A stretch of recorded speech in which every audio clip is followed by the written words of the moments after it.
يا هلا ومرحبا فيكم أعزائي المشاهدين في حلقة جديدة من برنامج سوالف طبية. دكتورة مراحب القلاف، حياك الله معنا.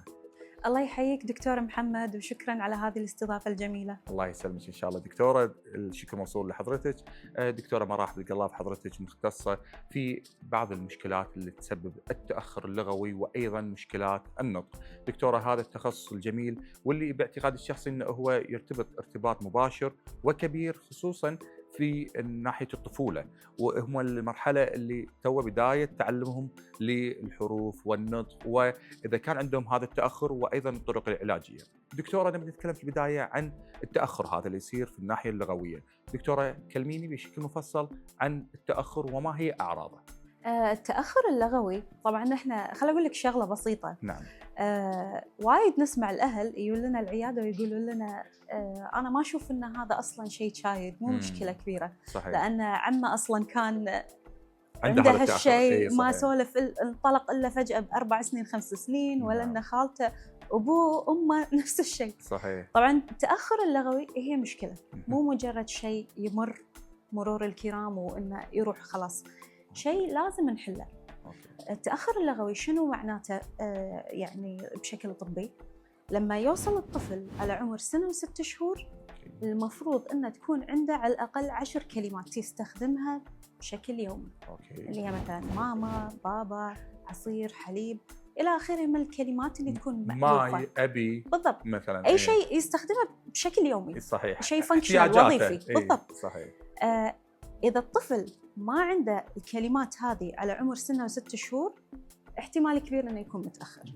كتنبؤ يعني دكتورة. كتنبؤ. نعم. هذه الانديكيتورز مالتنا، الإشارات ممتاز. اللي تعطينا ممتاز. الدليل إنه ممكن يكون متأخر. أوكي. عندك أيضاً قبل 1 و6 شهور عندنا دلالات أو نسميها الأساسيات اللي تسبق اللغة. تمام. اللي هي مثلاً يحط عينه بعينك، التواصل البصري. حلو. لما يلعب وياك تشوف عنده الانتباه موجود ولا لا، يستجيب الاسم أم لا. يعني لما تنادي تقول له محمد تعال يستجيب، المفروض انه يطالع مصدر الصوت منو مناديه وعلى طول يستجيب. دكتورة، اعتقد هذه الاستجابات يمكن تجرنا الى موضوع اخر يمكن مو من مجال تخصصك اللي هو يمكن التوحد. صحيح. دكتورة، اعتقد ان التوحد ايضا يكون عندهم خلل في الاستجابة للنداء او الشخص اللي في جهة معينة. صحيح؟ صح كلامك. عندنا شيئين ممكن يدل على ان في مشكلة حق الاستجابة للاسم. الشيء الاولاني هو الالتهابات الاذن المتكرره. لان لما يكون في ماي ورا طبله الاذن هني احتمال كبير الطفل ما قاعد يسمع شنو قاعد يقول، فما يستجيب لك. صحيح. ولا يتبع الاوامر. نعم. وهذا الشيء ممكن ياثر دكتوره عليه يمكن على ناحيه النطق. صح اكتساب المفردات وايضا مخارج الحروف تتاثر. نعم. ومثل ما حضرتك تفضلت وقلت انه ايضا ممكن دليل على اضطراب طيف التوحد. نعم. وهو شيء جدا دارج وكومن. صحيح. الأطفال اللي متشخصين اضطراب طيف التوحد. دكتورة، خلينا نتكلم شوية عن الأعراض بشكل فني واضح بطريقة علمية. شنو أعراض التأخر اللغوي اللي تكون واضحة عند الأطفال؟ يعني في مؤشرات أن الأهل إذا شافوها لا لازم هني ناخذ هذا الطفل نوديه حق مختص في التأخر اللغوي والنطق. طبعا إذا وصل 1 و6 شهور ما يتبع الأوامر، لما تقول له تعال أو نو، كلمة لا، حلو. افتح الباب، ما يستجيب لهذه الأوامر البسيطة، هذا مؤشر. تمام. ما عنده الكلمات اللفظية، هذا مؤشر. تمام. إذا للحين تطلع معاه سلوكيات اللي هي مثلا العدوانية، الضرب، العض، يمسك إيد الأم أو الأب لمكان الشيء بدل ما يستخدم الكلمات، يسحبهم معاه. صح.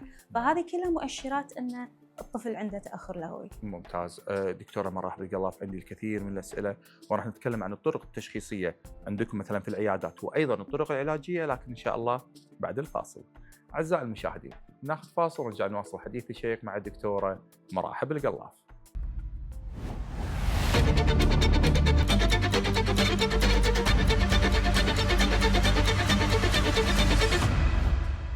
حياكم الله. اليوم بتكلم عن تمارين اللنجز أو تمارين الطعن.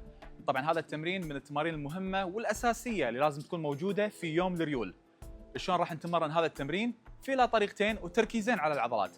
طبعا الطريقة الأولى أنك تسوي تمارين الطعن بهذا الشكل لقدام. بهذه الآلية أنت قاعد تركز على منطقة الفخذ الأمامي.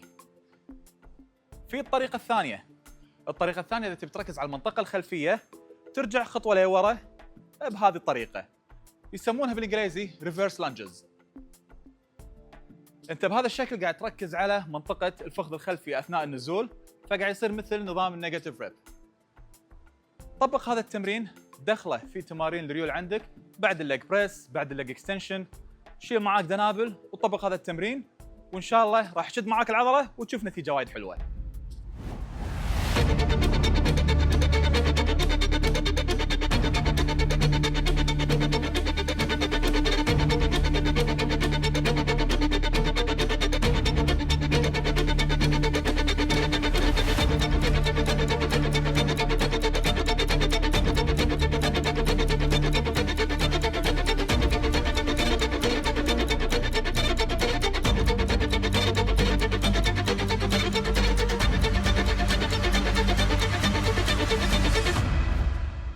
يا هلا ومرحبا فيكم اعزائي المشاهدين. عندنا من بعد الفاصل دكتوره مراحب القلاف المختصه في التاخر اللغوي وايضا النطق. كنا قاعد نتكلم عن التاخر اللغوي دكتوره، وبينتي لي شنو هو هذا التاخر اللغوي وايضا ما هي اعراضه. لكن دكتوره لو مثلا احد الساده المشاهدين الحين شاف البارت الاول من حلقتنا وقال ان في بعض الاشارات او المؤشرات اللي تكلمتي عنها موجوده في طفله، دكتوره مثلا ياب ولد العياده، شنو اللي تسوونه حقه من اول جلسه؟ اول شيء اول ما يجي الطفل احنا نقيمه.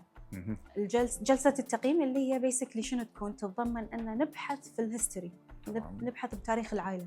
هل في احد بالعائله كان عنده تاخر لغوي؟ لان العامل الوراثي والعامل الجيني يلعب دور كبير في التاخر اللغوي. دكتوره قبل ما ننتقل حق مؤشر اخر، الجانب الجيني الوراثي هل ممكن انه ينتقل مثلا؟ يعني معروف ان الجانب الجيني الوراثي ممكن يكون طولي او عرضي، دكتوره هل ممكن ياثر مثلا في اذا كان في احد الاخوان او الخوات او مثلا اخو اليد او اخو اليده، ولا لا بس القراب درجه اولى؟ شنو بالضبط؟ ما في نمطيه معينه امانه حق الجين هذا، بس انه اذا بحثوا وشافوا ان في احد بالعائله فاحتمال كبير انه من صوب الام او الاب، يعني ما تفرق يا من الام او الاب. نعم. لكن إذا طلع بأحد الإخوان أيضاً تأخر لغوي، ممكن إحنا نحط في بالنا احتمال كبير أيضاً إنه في أحد من أفراد العائلة أو الإخوان إنه يصير في تأخر لغوي. ممتاز. دكتورة كملي لي عن المؤشرات بعد.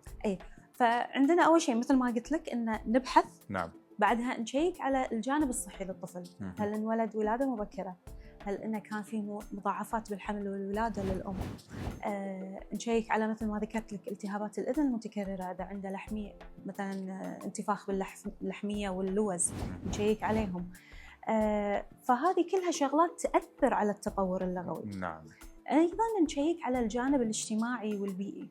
هل العائلة اللي عايش فيها تربى فيها من النوع اللي يحبون اليمعات أو إنه يكونون معزولين؟ لأن هالشيء وايد يأثر على اكتساب اللغة. نعم. أنا وايد أكيد مرت عليك حالات الأطفال مثلا يروح اليمعة أو مثلا حفلة صغيرونة للأطفال لاقط له كلمة من هالمكان هذا. صحيح. فمن كذي إحنا نقول العامل الاجتماعي يلعب دور كبير. وحتى لما الأطفال يروحون الحضانة يرجعون البيت أكيد مكتسبين شيء. صحيح. حتى الأكسنت مالهم ممكن يتغير دكتورة. صح. يعني حتى يعني إذا راح مثلا حضانة معينة فيها الأغلب مثلا من جالية معينة تلقينا ياخذ بعض الكلمات نفس الطريقة اللي يتكلم فيها. صح كلامك. زين. دكتورة خلينا نروح على الناحية العلاجية. الدكتورة شخصتوا مثلا هل في ليفل معين مثلا في مثلا انواع معينه من التاخر اللغوي وطرق التعامل معها كناحيه علاجيه؟ صحيح. التقييم كان مبني على ابحاث معينه فيبين لنا وين مستوى الطفل بالضبط. ممتاز. فيبين لنا اذا هو في المتوسط في الافرج ولا تحت الافرج ولا فوق الافرج المتوسط. خلال التقييم نشوف شنو نقاط القوه عند الطفل. هل هو متعاون؟ هل هو سلوكياً ممتاز؟ شلون طريقة تفاعل الأهل معه؟ هل من النوع اللي يسأل أسئلة وايد؟ هل الأهل يسألون أسئلة وايد ولا إنه يستخدمون جمل كاملة؟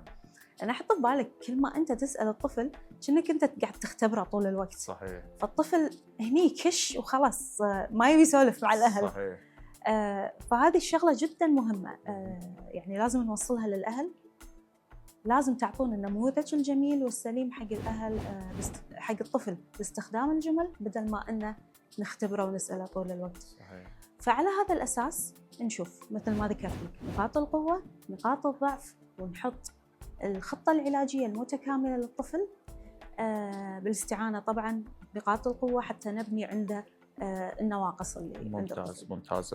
دكتورة مراحب القلاف، باسمي وباسم أسرة برنامج سوالف طبية نقدم لك كل الشكر على كل المعلومات القيمة. الله يعطيكم العافية وشكرا على هذا البرنامج الجميل. الله يسلمك إن شاء الله دكتورة. أعزائي المشاهدين، وصلنا حق نهاية حلقتنا لهذا اليوم، نشوفكم في حلقات قادمة إن شاء الله. مع السلامة.